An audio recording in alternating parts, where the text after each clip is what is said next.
بسم اللہ الرحمن الرحیم۔ السلام علیکم۔ اللہ نے اپنی تمام مخلوقات کو بے شمار صلاحیتوں سے نوازا ہے، جیسا کہ پہاڑوں میں رہنے والے انسان وقت سے پہلے مختلف خدشات کا اندازہ لگا لیتے ہیں۔ مثلاً اگر طوفان آنے والا ہو تو انہیں آسمان کی رنگت اور ہوا کی بو سے اندازہ ہو جاتا ہے۔ انسان اللہ نے چرند اور پرند میں بھی ایسی خصوصیات رکھی ہیں جس سے یہ نہ صرف دشمن دوست کا پتہ لگا لیتے ہیں بلکہ خطرات کو بھی بھانپ لیتے ہیں۔ اگر طوفان یا زلزلہ آنے والا ہو تو گھوڑا اپنے کان گھمانے لگتا ہے، اسی طرح بارش سے پہلے چونٹیاں اپنا کھانا اکٹھا کر لیتی ہیں، اور یہ بھی جس جگہ سیلاب یا طوفان آنا ہو وہاں سے جانور پہلے ہی ہجرت کر جاتے ہیں۔ مختصر بات یہ ہے کہ اللہ نے تمام جانوروں میں عجیب و غریب خصوصیات رکھی ہیں جن کو دیکھ کے انسانی عقل دنگ رہ جاتی ہے۔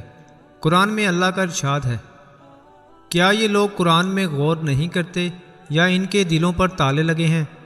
چلیں ذرا اب قرآن میں غور کرتے ہیں اور اپنے ٹاپک کی طرف آتے ہیں کہ چیونٹیاں چلتے ہوئے منہ سے منہ لگا کر کیا کرتی ہیں، اور یہ بھی کہ چیونٹیوں کو بارش سے پہلے ہی بارش ہونے کا علم کیسے ہو جاتا ہے۔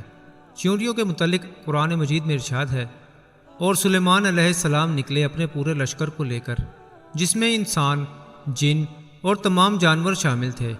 فوج بندی کیے ہوئے جانے لگے یہاں تک کہ وہ گزرے وادی نمل سے، جو چیونٹیوں کی وادی تھی۔ ایک چیونٹی نے دوسری چیونٹی سے کہا، اے چیونٹیوں، اپنے گھروں میں گھس جاؤ، کہیں تمہیں سلیمان اور اس کی فوجیں نہ پس ڈالیں اور انہیں خبر بھی نہ ہو۔ اور سلیمان نے جب چیونٹی کی بات سنی تو بہت مسکرائے اور اپنے لشکر کا رخ موڑ لیا۔ چیونٹیاں حضرت سلیمان علیہ السلام سے باتیں کرتی تھی۔ اللہ نے حضرت سلیمان علیہ السلام کو یہ صلاحیت عطا کی تھی، جو بات قرآن نے 1400 سال پہلے بتائی، وہ سائنس آج ہمیں مختلف تجربات کرنے کے بعد بتا رہی ہے۔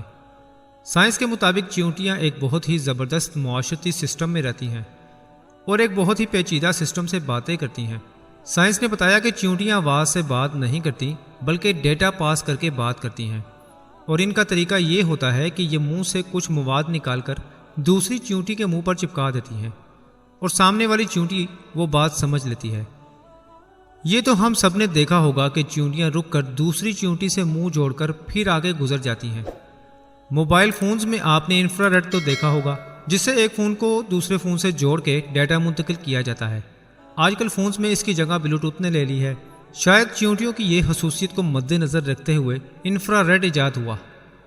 اب آتے ہیں دوسری بات کی طرف کہ چیونٹیاں کیسے معلوم کر لیتی ہیں کہ بارش ہونے والی ہے۔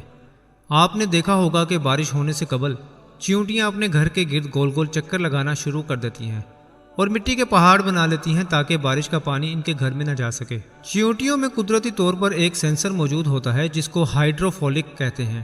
جب ہوا میں موجود نمی کا تناسب زیادہ ہو جاتا ہے تو یہ سینسر اس کو محسوس کرتا ہے اور دماغ تک یہ پیغام پہنچاتا ہے۔ اس طرح چیونٹیاں بارش سے پہلے ہی اپنے کھانے پینے اور گھر کا انتظام کر لیتی ہیں۔ محکمہ موسمیات بھی یہ عمل کو دہراتے ہوئے ہوا میں نمی کو نوٹ کرتے ہیں اور بارش کے متعلق آگاہ کرتے ہیں۔ ہمیں قرآن کو پڑھنے کے ساتھ ساتھ سمجھنے کی بھی ضرورت ہے۔ اللہ قرآن میں ارشاد فرماتا ہے، کیا یہ لوگ عقل نہیں رکھتے؟ بے شک اس میں عقل والوں کے لیے نشانیاں ہیں۔ حضرت سلیمان علیہ السلام کی خصوصیت یہ تھی کہ اللہ تعالیٰ نے ان کو پوری دنیا میں حکومت دی تھی۔ انسان، جانور، سمندری مخلوق، چرند پرند سمیت سب پر ان کی حکومت تھی۔ آپ سب کی زبان سمجھتے تھے، وہ سب سے بات کیا کرتے تھے۔ یہ حضرت سلیمان علیہ السلام کو ایک منفرد طرز کی حکومت اللہ تعالیٰ نے عطا فرمائی تھی۔ حضرت سلیمان علیہ السلام ایک بار سمندر کے کنارے تشریف فرما تھے کہ ایک چیونٹی کو دیکھا کہ وہ سمندر کی طرف جا رہی تھی۔ حضرت سلیمان علیہ السلام نے یہ سب دیکھ رہے تھے۔ یہ چیونٹی آہستہ آہستہ سمندر کے کنارے پر جا پہنچی۔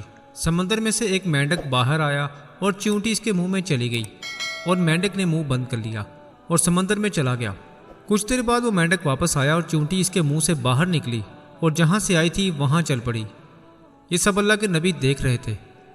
حضرت سلیمان علیہ السلام نے غور کیا تو ایک فرق محسوس ہوا۔ پہلے چیونٹی جب منہ میں جا رہی تھی تو اس کے منہ میں دانہ تھا، اس کے جو منہ میں نہیں ہے۔ چونکہ حضرت سلیمان چرند پرند سب سے بات کیا کرتے تھے، انہوں نے چیونٹی کو طلب کیا اور اس سے پوچھا کہ یہ کیا ماجرا ہے، یہ تم کیا کر رہی ہو؟ کہا، اے پیغمبر خدا، اس سمندر کی گہرائی میں جا کر دور ایک پتھر ہے جو اندر سے خالی ہے، اس پتھر کے اندر ایک کیڑا رہتا ہے۔ اللہ تعالیٰ نے اس کیڑے کو ایسے مقام پر پیدا کیا ہے کہ وہ وہاں سے نکل نہیں سکتا، وہی اس کی کل کائنات ہے۔ مجھے اللہ تعالیٰ نے اس کام پر مقرر کیا ہے کہ میں اس کو کھانا پہنچاؤں۔ قادر مطلق نے اس مینڈک کو مامور کیا ہے۔ مینڈک مجھے روزانہ اپنے منہ کے اندر لے کر پانی کے اندر سے ہوتا ہوا اس پتھر کے پاس لے جاتا ہے۔ وہ مینڈک اپنا منہ اس پتھر کے سوراخ کے اوپر رکھ دیتا ہے۔ میں اس کے منہ سے نکل کر کیڑے کے پاس جاتی ہوں، وہاں اناج جو میرے منہ میں ہوتا ہے اس کے پاس رکھ دیتی ہوں۔ یہ مینڈک میرا انتظار کرتا رہتا ہے۔ میں واپس اس کے منہ میں داخل ہو جاتی ہوں۔ یہ پانی میں تیرتے ہوئے مجھے واپس پانی سے باہر لے آتا ہے۔ حضرت سلیمان علیہ السلام نے پوچھا، جب تم اس کے لیے کھانا لے جاتی ہو تو تم نے گفتگو سنی ہے؟ چیونٹی نے کہا، جب میں اس کے لیے کھانا لے جاتی ہوں تو وہ ہر روز میں اس کیڑے کی گفتگو سنتی ہوں۔ حضرت سلیمان علیہ السلام نے دریافت کیا کہ کیا گفتگو ہے، کیا کہتا ہے وہ کیڑا؟